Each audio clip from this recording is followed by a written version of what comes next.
الحمد لله نحمده ونستعينه ونستغفره ونؤمن به ونتوكل عليه ونعوذ بالله من شرور أنفسنا ومن سيئات أعمالنا من يهده الله فلا مضل له ومن يضلله فلا هادي له ونشهد أن لا إله إلا الله وحده لا شريك له ونشهد أن محمدا عبده ورسوله الذي أرسله بالحق بشيرا ونذيرا وداعيا إلى الله بإذنه وسراجا منيرا وقد قال الله تعالى في كلامه المجيد والفرقانه الحميد أعوذ بالله من الشيطان الرجيم بسم الله الرحمن الرحيم إن الله وملائكته يصلون على النبي يا أيها الذين آمنوا صلوا عليه وسلموا تسليما اللهم صل على سيدنا مولانا محمد وعلى آل سيدنا مولانا محمد بلغ العلا بكماله كشف الدجى بجماله حسنت جميع خصاله صلوا عليه وآله هنا يفوز بلبل کا ترنم بھی نہ ہو چمن دہر میں گلیوں کا تبسم بھی نہ ہو بلغ العلا بکمالہ کشف الدجى بجمالہ حسنت جميع خصاله صلوا عليه وآله کی محمد سے وفا تونے تو ہم تیرے ہیں یہ جہاں سی جہاں کیا لوح و قلم بلغ العلا بكماله كشف الدجى بجماله حسنت جميع خصاله صلوا عليه وآله উপস্থিত মুরব্বিয়ান ইজাম মুসল্লিয়ান کرام পর্দার আড়ালে পর্দানশীল মা ও বোনেরা আসসালামু আলাইকুম ওয়া রাহমাতুল্লাহি ওয়া বারাকাতুহু মহান রব্বুল আলামিনের দরবারে কালিমাতুশ শুকর আদায় করছি যে মহান জাতে পাক আমাদেরকে আজকের এই জুমার নামাজ আদায় করার জন্য দুনিয়াবি সমস্ত কাজকর্ম থেকে পাক করে বাছাই করে আল্লাহ রাব্বুল আলামিন তার ঘর মসজিদে এসে নামাজ আদায় করার তৌফিক এনায়েত করেছেন, কোরআন ও হাদিসের আলোচনা শোনার তৌফিক দিয়েছেন। সেই মহান মনিবের দরবারে কালিমাতুশ শুকর আদায় করছি। আমরা সকলে অন্তরের অন্তঃস্থল থেকে আল্লাহ রাব্বুল আলামিনের শুকর গুজার করছি। সকলে পড়ি আলহামদুলিল্লাহ। সাথে সাথে বিশ্ব মানবতার মুক্তির দিশারি, বিশ্ব মানবতার মুক্তির দূত সাইয়্যিদুল মুরসালিন জনাবে মুহাম্মদ আরবি সাল্লাল্লাহু আলাইহি ওয়াসাল্লামের উপরে লক্ষ কোটি দরুদ ও সালাম প্রেরণ করছি। প্রিয় উপস্থিতি, আজকে আমরা জুমা নামাজ আদায় করতে এসে আল্লাহর অর্পিত হুকুম আদায় করার সাথে সাথে কিছু দ্বীনি আলোচনাও আমরা পেশ করব ইনশাআল্লাহ। আমি যে বিষয়টা আজকে আপনাদের জন্য মনোনীত করেছি সেটা হচ্ছে পিতামাতার প্রতি সন্তানের দায়িত্ব এবং কর্তব্য। আজকে দেখা যায় বর্তমান সমাজ অনেক কষ্ট করে, অনেক ত্যাগ তিতিক্ষার পরে একটা সন্তানকে পিতামাতা অনেক কষ্ট করে, মাথার ঘাম পায়ে ফেলে কষ্টের পর কষ্ট স্বীকার করে মা বাবা একটা সন্তানকে মানুষ করে। পরবর্তীতে এই সন্তান যখন বড় হয়, ক্রমান্বয়ে পিতামাতা যখন বৃদ্ধ হতে থাকে, তখন পিতামাতাকে আর সন্তানের ভালো লাগে না, সন্তানের বইয়েরও ভালো লাগে না, ঠিক কিনা?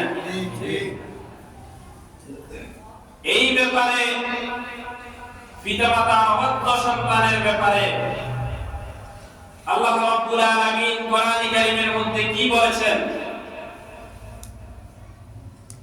আল্লাহর নবী হাদিসের মধ্যে কি বলে গেছেন, কোরআন এবং হাদিসের আলোকে আজকে আমি আপনাদের সামনে সেই আলোচনাটুকু পেশ করতে চাচ্ছি। আল্লাহ রাব্বুল আলামিন যদি তৌফিক এনায়েত করেন, আপনাদের দোয়া যদি শামিল হাল হয়, তাহলে আমি কোরআন এবং হাদিসের আলোকে সেই কথাগুলো পেশ করব ইনশাআল্লাহ।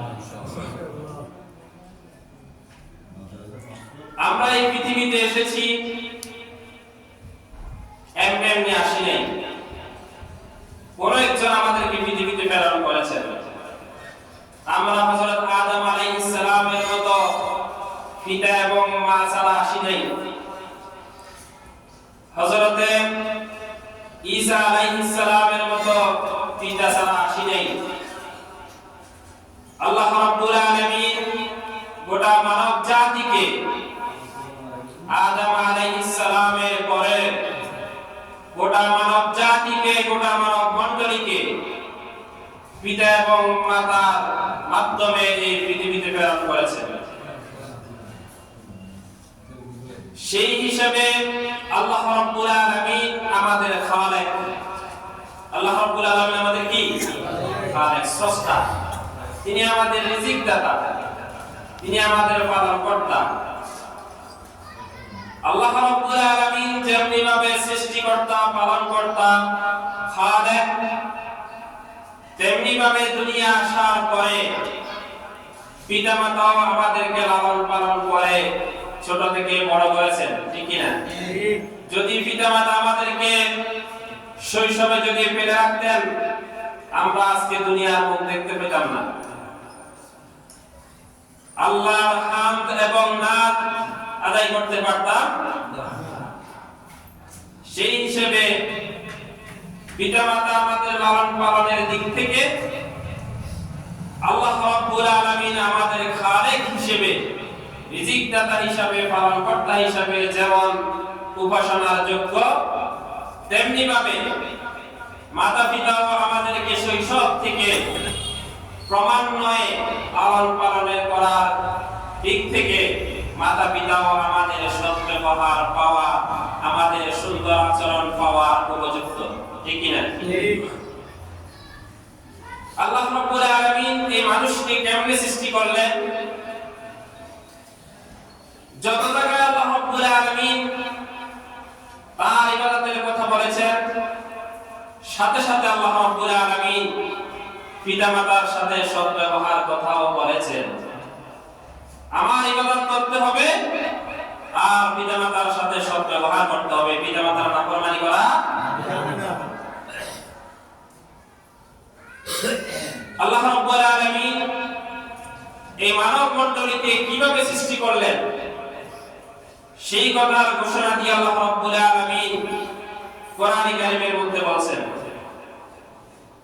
আউযু বিল্লাহি মিনাশ শাইতানির রাজীম, বিসমিল্লাহির রাহমানির রাহিম, হাল আতা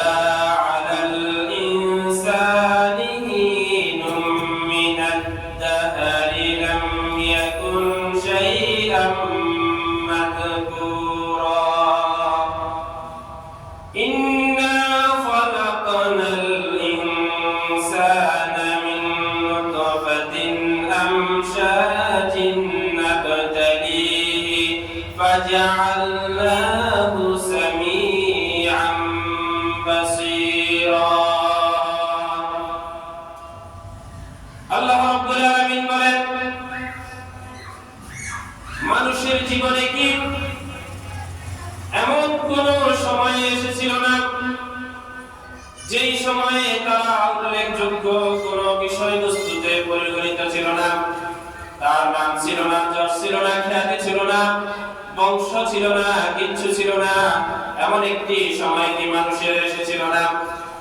আমি আল্লাহ রাব্বুল আলামিন ইন্না খালাকনাল ইনসানা মিন নুতফা, আল্লাহ রাব্বুল আলামিন বলেন, আমি তোমার সেই রব, আমি তোমার সেই আল্লাহ, আমি তোমাদেরকে এক ফোঁটা নাপাক বীর্য থেকে তৈরি করেছি। পুরুষের শুক্রকে আর পিতার শুক্রকে মায়ের ডিম্বাণুর সংমিশ্রণে আল্লাহ রাব্বুল আলামিন আমাদেরকে সৃষ্টি করেছেন। আল্লাহ রাব্বুল আলামিন বলেন, বান্দা আমি কিভাবে তোমাকে সৃষ্টি করেছি? আমি তোমার বাবার শুক্রকে আর তোমার মায়ের ডিম্বাণুর মাধ্যমে তোমার মায়ের গর্ভের ভিতরে, যখন তুমি তোমার মায়ের গর্ভের ভিতরে ওই শুক্রকিটটা যখন মাংসে পরিণত হলো, আর মাংসটার উপরে যখন আমি ভিতরে হাড্ডি দিয়ে এর উপরে চামড়া দিয়ে সুন্দর করে যখন আমি তোমাকে বানালাম, আর যখন রূপ তোমার মধ্যে উদ্গার দিয়ে দিলাম, তোমার মধ্যে যখন রয়েছে গেল, তখন তুমি কি খাবে? তোমার খাবারের প্রয়োজন হলো। আল্লাহ রাব্বুল আলামিন বলেন, তোমার মায়ের গর্ভের ভিতরে, তোমার মায়ের পেটের ভিতরে দুনিয়ার কোন ইঞ্জিনিয়ার, দুনিয়ার কোন ডাক্তার, তোমার মা বাপ কেউ তোমার মায়ের পেটের ভিতরে তোমার খাবারের ব্যবস্থা করে নাই। আমি তোমার এমন রব, আমি তোমার এমন আল্লাহ, আমি তোমার মায়ের অসুখকে বন্ধ করে দিয়া তোমার মায়ের নাভির সাথে, তোমার নাভির সাথে একটা তার জুড়ে দিয়েছি। সেই তারের মাধ্যমে মায়ের নাপাক রক্তগুলো দিয়ে তোমাকে আমি তিল তিল করে বড় করেছি। এরপরে এই নাপাক রক্তটা মুখে লাগাই নাই, মুখে লাগলে পরে দুইয়ে যখন আসবা, তোমার এই মুখ দিয়ে তোমার পবিত্র, তোমার রবের, তোমার স্রষ্টার গুণকীর্তন করবা, আম করবা, নাচ করবা, তোমার রবের কালাম তেলাওয়াত করবা। সেই জন্য আমি মুখটাকে নাপাক করি নাই, মুখটাকে পবিত্র করে রাখলাম, নাভি দিয়ে পাস করে দিলাম। সেই রক্তগুলা দিয়ে তোমাকে তিল তিল করে আমি তোমাকে বড় করেছি। কিভাবে তুমি দুনিয়া আসার পরে বলো দেয়ার ইজ নো গড, স্রষ্টা বলতে কেউ নাই, আল্লাহ বলতে কেউ নাই, সব কিছু এমনি এমনি হয়েছে। এমন কপাল পোড়া আছে না নাই? কয়েকটা ডিগ্রি অর্জন করার পরে, কয়েক পাতা বইয়ের কয়েকটা পৃষ্ঠা পড়ার পরে মনে করে আমি সব ছেড়ে ফেলেছি, আছে না? কিন্তু তুমি সব ছেড়ে ফেলেছো, কিন্তু আসল জানা যেটা, সেই জানা কোনটা? আল্লাহ রাব্বুল আলামিন আমাদেরকে এই পৃথিবীর বুকে ছেড়ে দিয়ে এমনিতে ছেড়ে দেন নাই।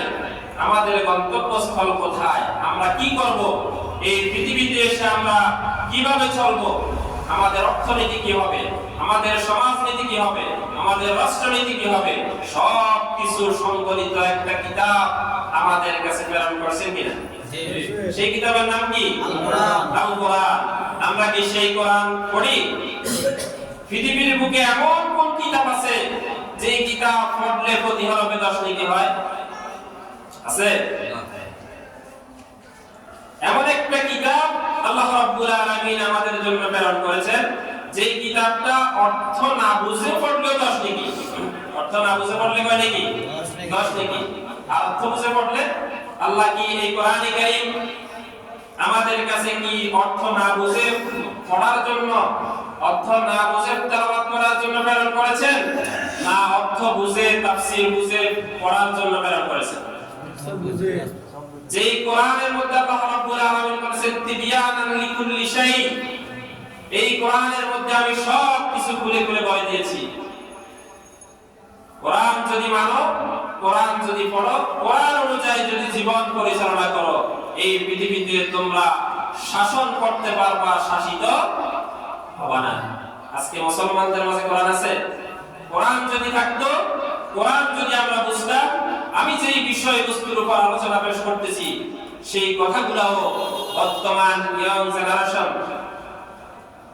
সন্তানেরা সেই কোরআন যদি অর্থ সহকারে পড়তে পারত, তাহলে সেই সন্তান কি মা বাপের নাফরমান সন্তানে পরিণত হতো? আল্লাহ রাব্বুল আলামিন যেই ঘোষণা দিয়েছেন মা বাপের সাথে সদ্ব্যবহার করতে হবে, মা বাপের নাফরমানি করা যাবে না। সেই জন্য আমরা কোরআন বুঝি না, আমরা শুধু কোরআন তেলাওয়াত করি সওয়াবের আশায়। সওয়াব তো হবেই, কিন্তু এই কোরআন কি আমাদের জীবনে ফিট করতে হবে না? আমার এই 3.5 বডির মধ্যে কি কোরআন ফিট করা লাগবে না? সাহাবায়ে কেরাম যখন কোরআন তেলাওয়াত করতেন, মাসের পর মাস একটা সূরা, একটা আয়াত পড়তে লেগে যেত। আপনারা বলবেন কিভাবে, আমরা তো একটা আয়াত মধ্যে মধ্যে পড়ি না। সাহাবায়ে কেরাম প্রত্যেকটা আয়াত তেলাওয়াত করেছেন, অর্থ বুঝেছেন, তাফসীর বুঝেছেন, আমল করেছেন। সেই জন্য সেই যুগটা ছিল স্বর্ণের যুগ। কি যুগ? আল্লাহ রাসূল বলে গেছেন না, আমার পরে 3টা জামানা আসবে, শ্রেষ্ঠ জামানা। সাহাবায়ে আমার জামানা, সাহাবায়ে কেরামের জামানা, তাবিঈনের জামানা, তবে তাবিঈনের জামানা। কারণ হচ্ছে তারা নিজেকে গড়ে তুলেছে কোরআন দিয়া, নিজেদের সমাজ ব্যবস্থা গড়ে তুলেছিল কোরআন দিয়া, অর্থ ব্যবস্থা গড়ে তুলেছিল তারা কোরআন দিয়ে, রাষ্ট্র ব্যবস্থা পরিচালনা করেছিল তারা কোরআন দিয়ে। এই জন্য সেই যুগটা ছিল শান্তির যুগ। আজকে আমাদের সমাজ বলেন, রাষ্ট্র বলেন, পরিবার বলেন, শান্তি আছে কেন? আমরা কোরআন মানি না। কোরআনকে শুধু আমরা প্রয়োজন যখন হয়, যখন আমরা মারা যাই, কোন একজন মারা গেলে দাওয়াত করে আলেমদেরকে নিয়ে খতম, কোরআনকে খতম করা। কোরআন কি খতম করার জন্য নাযিল হয়েছে? মানব জীবন পরিচালনার জন্য এই কোরআন কারীম নাযিল করা হয়েছে। যা হোক, সেটা ভিন্ন দিক। আমি আমার পয়েন্টের উপর আলোচনা পেশ করি। আল্লাহ রাব্বুল আলামিন বলেন, কেন আমি তোমাদেরকে সৃষ্টি করলাম? পরীক্ষা করার জন্য। কি করার জন্য? কে ভালো কাজ করে আর কে খারাপ কাজ করে, এই বিষয়টা দেখার জন্য, কে আমলে সালেহ করে, এগুলা দেখার জন্য আমি তোমাদেরকে সৃষ্টি করেছি। এরপরে আমি তোমাদেরকে ফাজআলনাহু সামিআন বাসীরা, এরপরে আমি তোমাদেরকে চক্ষু দিয়েছি, শ্রবণ শক্তি দিয়েছি। আমরা সেই চক্ষু দিয়ে দেখি আল্লাহর দেওয়া কত বড় নিয়ামত। যাদের চোখ নাই তারা বুঝে, যারা শুনতে পারে না তারা বুঝে এই দুইটা জিনিস কত বড় নিয়ামত আল্লাহ রাব্বুল আলামিনের। কি বলেন, নিয়ামত না? যাদের চোখ নাই তারা বুঝে এই সুন্দর পৃথিবী দেখতে পারে না, মায়ের চেহারা দেখতে পারে না, বাবার চেহারা দেখতে পারে না, ভাই বোনের চেহারা দেখতে পারে না।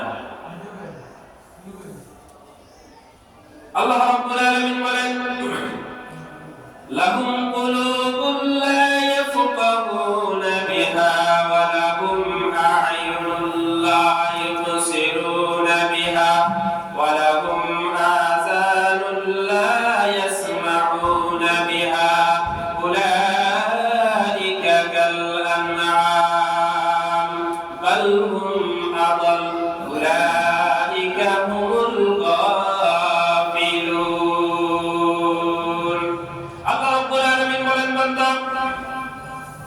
আমি তোমাকে চক্ষু দিয়েছি, আমি তোমাকে শ্রবণ শক্তি দিয়েছি, আমি তোমাকে একটা কল্প দিয়েছি, সেই কল্পটা দিয়ে তুমি চিন্তা ফিকির করো না।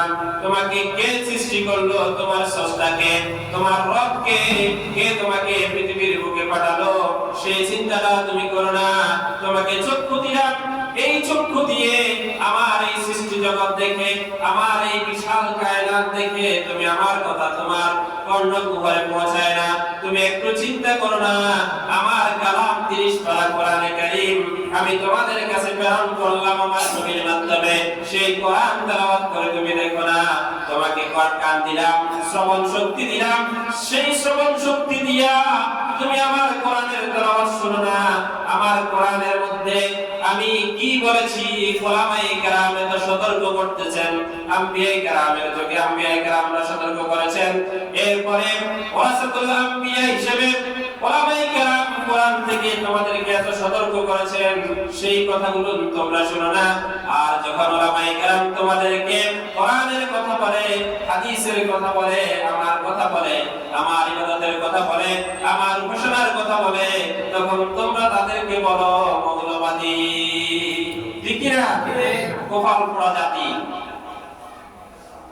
এই পৃথিবীর শ্রেষ্ঠ সন্তান ওলামায়ে কেরাম, পীর বুজুর্গ, আল্লাহর ওলিয়া, এই পৃথিবীর শ্রেষ্ঠ সন্তান। আকাশের নিচে জমিনের উপরে ওলামায়ে কেরামদের থেকে শ্রেষ্ঠ সন্তান আর নাই।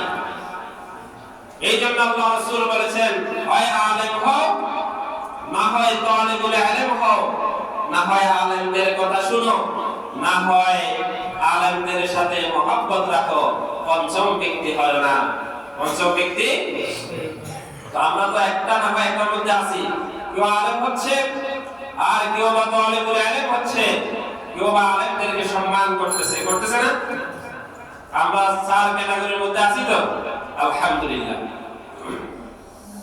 আল্লাহ রাব্বুল আলামিন বলেন, এই যে কলব দিলাম, কলব দিয়ে চিন্তা করলাম না, চক্ষু দিয়ে আমার নিদর্শনগুলো দেখলাম না, কান দিয়ে আমার কথা শুনলাম না, এগুলা যদি না করো তাহলে উলাইকা কাল আন'আম।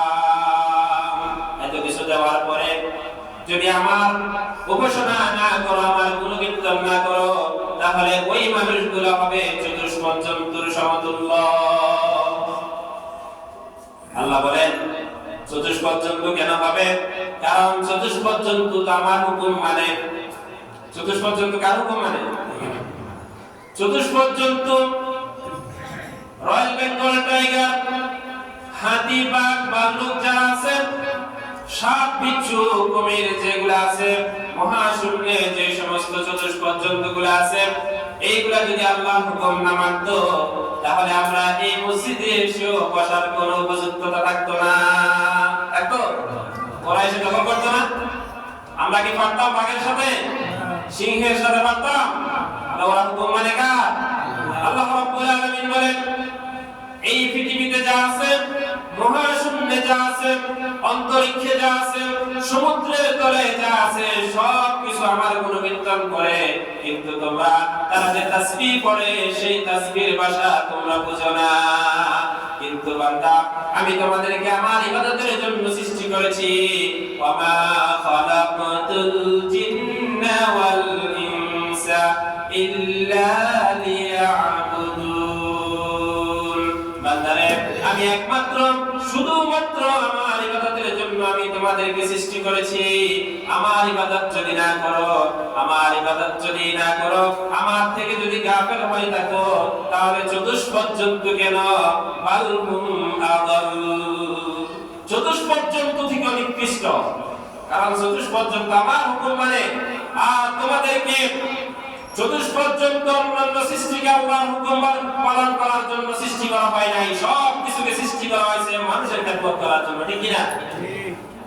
আর যাদেরকে জিন এবং মানব জাতিকে আল্লাহর ইবাদতের জন্য সৃষ্টি করা হয়েছে, যাদেরকে সৃষ্টি করা হয়েছে ইবাদতের জন্য, তারা যদি আল্লাহর হুকুম না মানে, আল্লাহর ইবাদত বন্দেগী না করে সর্বক্ষেত্রে, তাহলে সেই মানুষগুলা কি পশুর থেকে নিকৃষ্ট হবে না? এটা তো স্বাভাবিক কথা।